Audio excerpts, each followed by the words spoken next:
Hi! Sa video ito, pag-uusapan naman natin ang miscarriage sa mga aso. Ano yung mga signs, yung mga causes, tsaka ano yung pwede nating magawa. So, kung gustong malaman ay syempre manood. At sa mga hindi nakakakilala, ako nga pala si Lailani at ako ay isang licensed veterinarian. So, Like a Hellcat. yung miscarriage ng mga aso is same din sa miscarriage ng tao.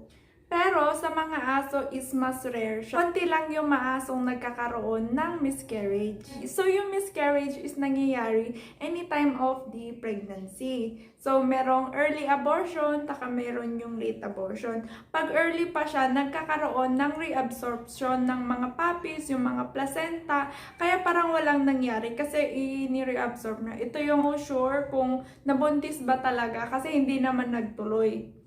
Tapos yung late naman, yung late abortion, dito na nangyayari pag 45 up. Kasi nabuo na yung puppies, dito makikita yung symptom na meron talagang miscarriage. So pag nagkaroon ng abortion late in the pregnancy, possible na ma-expel na yung mga puppies o kaya dahan-dahan na na-abort. Pag ganon, is doon natin nakikita yung mga signs na merong vaginal discharge. Kasi dahan-dahan na nalulusaw doon sa uterus ng mother. Kaya nagkakaroon ng discharges. Pero sa mga aso na mahilig linisan talaga yung vulva nila is hindi natin napapansin kaagad tong sign na to. Yung vaginal discharge na iyon ay pwedeng black, pwedeng dark green, pwedeng maging watery, pwede ding mga bloody. Tapos yung bloody na yun, possible na meron din pus. And then, syempre, mapapansin din nyo na mabaho kasi nga, karoon na ng bacterial infection. Mabaho yung vaginal discharge and then, mapapansin nyo na continuous ito. Another sign na mapapansin natin is change in behavior. Kasi sinasabi nila sa mga aso, meron din period of mourning pag nagkaroon sila ng miscarriage. So, yung ibang aso magiging depressed, magkakaroon sila ng weight loss, hindi sila kakain. Yung iba pa nagkakaroon ng diarrhea, and then yung iba nagwabamit. Pero syempre, ito hindi lang signs ng miscarriage, pwede ding ibang sakit. Kaya dapat, bago natin sabihing miscarriage ito ay tignan natin baka naman para may ibang sakit yung aso. Yung number 3 na sign na makikita, obvious naman, pag yung mga aso natin mukhang preggy ngayon, tapos kinabukasan, parang payat na niya, parang hindi buntis, ay syempre expect na natin na possible na nagkaroon ng miscarriage. Possible na na-reabsorb yung mga pups o kaya naman na-expel sila, parang nahulog.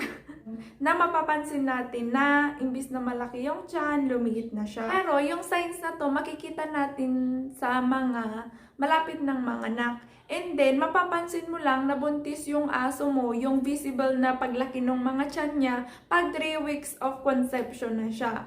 Pag less than 3 weeks kasi, wala pang masyado sign, hindi pa lumalaki yung tiyan, hindi pa lumalaki yung dede. Pag ganun, hindi mo talaga mapapansin na nagkaroon ng miscarriage. Kasi wala pang visible signs. And then, syempre, pag nakita nyo na talaga na nagkaroon ng lumabas na patay na puppy, kailangan nang ipacheck.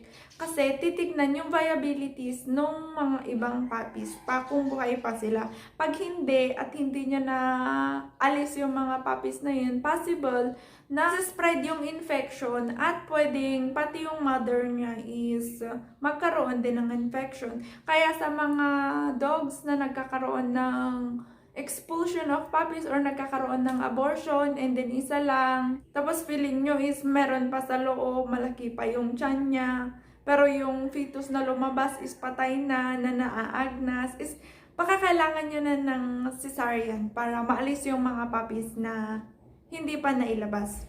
So, yung causes ng pagkakaroon ng miscarriage sa mga aso ay syempre madami rin. And then, yung treatment is depende doon sa cause. So, yung isa sa mga possible na cause kung bakit nagkakaroon ng miscarriage ay dahil mababa yung hormone na progesterone. So, pag hormonal imbalance ito, pag nagkukulang siya ng progesterone, usually nagkakaroon ng early labor o kaya tinatawag na premature labor.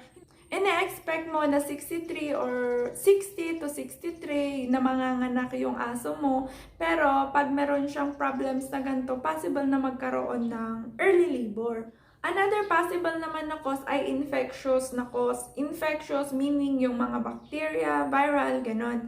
Tapos yung pinaka-common na nagkukos ng miscarriage sa mga aso ay yung Brucella canis. Yung Brucella canis is either nakuha nung aso mo sa partner niya o kaya siya is meron siyang infection na ganito. So yung Brucella canis nagkakaroon ng abortion sa later terms in pregnancy. So mga 45 days is nagkakaroon na ng abortion. Yun yung minsan napapansin na namatay na yung puppies tapos black, may mga black na discharge. Possible na cause yun ng Brucella. Possible din na magkaroon ng abortion pag meron silang parasite na Neosporum caninum. Yung Neosporum caninum na parasite na yun ay nakukuha nila sa pag-inom nila ng contaminated waters. Kaya hindi advisable na pinag-walk nyo yung mga aso nyo ay hinahayaan nyo silang uminom ng mga kanal-kanal kasi baka may makuha sila doon. Possible din na cause ng abortion ay fungal infection, yung tinatawag natin mycotic abortion. Pero kasi itong mga to na abortion is mahirap natin may diagnose kasi nga fungi sila, nakikita sila kung saan-saan, and then hindi natin alam kung paano nila na to nakuha. Another possible ulit na cause ng miscarriage ay genetic o kaya naman hormonal. Pag meron silang mga hormonal problems, nagkakaroon talaga yung iba ng abortion. And then usually yung mga may inherited problems, may Cushing's disease, may hyperthyroidism, may hypoadenocorticism, ay nagkakaroon ng paulit-ulit na miscarriage. Kaya yung mga aso na to, pag may history na yung mga aso na paulit-ulit na miscarriage, baka meron talaga silang hormonal problems at hindi sila advisable na ipabreed uli. So, paano naman natin nalalaman na nagkaroon nga ng miscarriage? Siyempre, di ba, tignan natin yung mga signs na nabanggit kanina. O kaya naman, pag gusto nyo makasure, pwede natin silang i-ultrasound para makita kung merong heartbeats yung mga puppies, natin yung progesterone nila, para always nasa tamang level siya, hindi siya bumababa. And then, siyempre, yung iba kung gusto, i-blood test. So, para naman sa treatment, wala naman talagang treatment sa miscarriage. Kasi hindi na natin masastop o kaya hindi natitigil yung pag nagkaroon siya ng miscarriage, hindi na natin masastop yun. Ang magagawa lang natin ay iti-treat natin yung cause ng miscarriage niya. So, after nang nagkaroon ng miscarriage, syempre, i-diagnose natin yung aso, titignan natin kung bakit nagkaroon ng miscarriage. Doon na natin iti-treat.